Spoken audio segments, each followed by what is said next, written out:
To je čisto probijanje, sudio se pravi najvan. Duric i ovo je probijanje. Anderson i ništa, prolazi vreme. Duric iz daljine, ali sada Darko brani. Ovo je bilo baš preambiciozno da šutira se nekih 12-13 metara. Zaustavljeno je vreme, ali ne menja na stvari.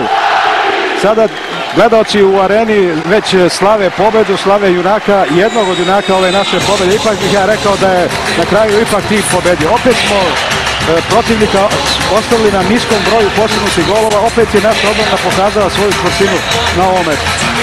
Ali treba uvek istaći Stanića kao motora i kao stimulans ekipi koja u suradnji s publikom izvanredno motiviše ekipu i u kritičnim situacijama spasava demonstraciju, odnosno brani te šutove. Evo sada jednog posljednjeg napada i uhvatio Sjestrand. Ništa od kontre, ispratio je Stanković, bacanje lopte i Srbija je u polufinalu od ovog momenta i zvanično pobjeda reprezentacije Srbije 24-21.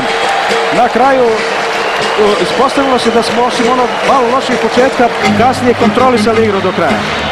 Ipak imponuje jedna svežina s kojom smo mi izvršili utakmicu. Ja sam se plašio da ćemo mnogo umoriti dele, posebno u početku tako godinu.